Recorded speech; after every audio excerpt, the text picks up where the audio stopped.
Yeah, we here with Karen Seville.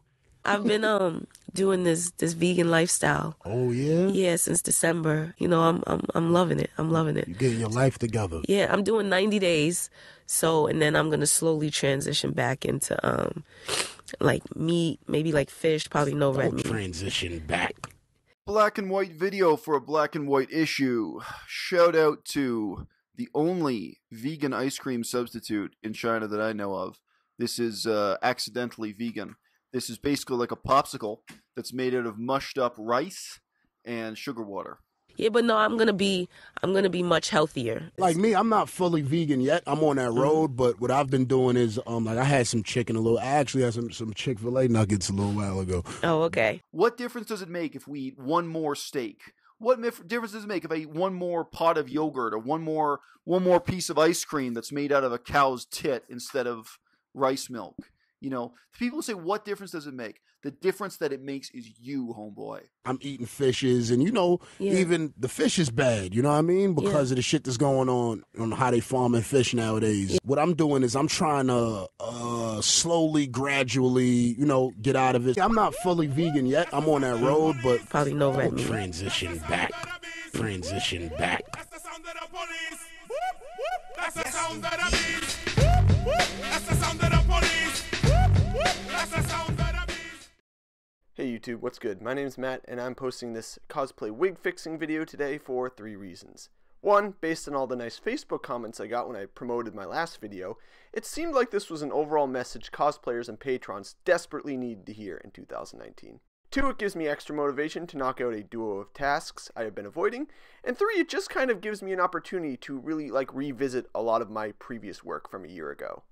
Because this platform may be small, but a lot has still changed for it in a year. I deleted my Sharpie video and the post about it because someone I talked to changed my mind. YouTube blocked the admittedly very highly graphic thumbnail from my Virgin Killer sweater video because in 2019, YouTube likes to do stuff like that. Particularly when you're not so nice about things.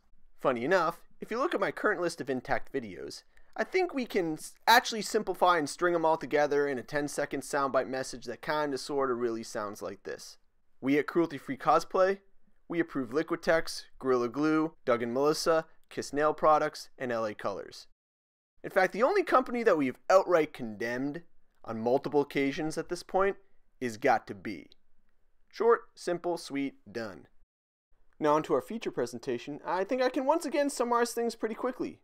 When it comes to styling and fixing cosplay wigs right now, as a still fairly new conscientious cosplayer, I no longer use the classic Got to Be Freeze Spray Spike and Gel combo. Instead, I currently use this LA Hold Hair Spritz Maximum Hold Hairspray, it's a mouthful, from Giovanni's Eco Chic Hair Care line, and this Super Extra Firm Hold Spike and Gel from the Zarin Hair Care brand. Both of these new companies have been certified cruelty-free by a reputable outside organization, which means they have made a certain level of commitment to shipping out products that will never be tested on animals at any point. Both companies make products that are either stated to all be vegan, which means they are made without ingredients sourced from animals, or they have released a complete list of every non-vegan product they do make. And both companies are neither owned by a big bad overreaching parent corporation, nor do they sell their merch in China. And yes, that last one is really important, I promise I'll explain. Got to Be, on the other hand, is owned by a giant corporation called Henkel, and Henkel admits, after some mild arm twisting I guess, they make the Got to Be products cosplayers know and love using ingredients sourced directly from the massive systematic killing of animals. Henkel also admits that they test their products on animals when required by law, which kind of sounds like it might be okay at first, but 9.9 times out of 10, this really just means that they want to sell to China, because in 2019, China is the most lucrative cosmetics market on Earth, and also virtually the only country whose laws require, that's right, require, the cosmetics sold there to be tested on animals at some point. Which, means mountains of dead bunnies, on just like an annual basis. Look, Henkel doesn't give 2 quirks, so Got to Be pretty much fails in every level this channel looks into. It's unreal. Insert replacements now. The good news, even though I don't claim to be a wig styling virtuoso, so far, for my meager cosplay needs, the results have been pretty comparable. But I don't actually have the spiking gel from Zarin right now. I think I left my last bottle in the hotel room when I went to Otakon Vegas last year. Oops. And that's too bad, because the biggest downside of these new products I promote is accessibility. I used to buy this super extra firm hold gel from Amazon, but that seller seems to have run out, and getting it from the Zarin website directly costs a prettier penny. That's a new wrinkle we'll have to iron out. The LA Hair Spritz by Giovanni, however, can be found at your local Whole Foods store, or purchased from the Giovanni website at the same price point, which is kinda nice. However, unlike the Zarin gel, which comes in a serving size that is comparable to its evil Got2b twin, this hairspray only comes in a 5-ounce serving bottle, whereas Got2b gives you that 12-ounce can for the same price or less. The buying value there is like legend. Luckily, all we really need today is the hair spritz, because for this first wig, we're basically just going to heat tame our lion with boiling water, which is exactly what it sounds like. Simmer, simmer, boil, boil, dump, dump, split, splash, then comb it out and repeat until done. Easy does it. I don't really plan on wearing this wig anymore, because I don't really plan on cosplaying Sugetsu anymore. I'd actually like to give it to someone who would use it for a future cosplay. But nothing else to see here right now except for drying, so let's move on. For the second wig, other than this makeshift stabilizing apparatus of sorts that should never be made to exist for any other reason at any time, all we really need is the spritz spray. Literally, there's one step here. Light mist, all around. Cover it good, but keep it light. That's it. One of the things I really like about this bottle is that it's a pump spray bottle. Got2b gives you this giant aerosol can again, instead that contains nasty stuff like hydrofluorocarbons, which, did I say carbons? Hydrofluorocarbons, I don't know if that's better, which apparently contribute more than zero to global warming and all that stuff. So that's a nice change. Didn't use a ton of the whole bottle today. That's nice too. Again, there's not a lot of it, so you got to keep track of that. But yeah, that's really it. I added a little bit of craft glue where I needed it, just a little. I'm not super positive about newer brands like Elmer's, but that's a re-upload for another day.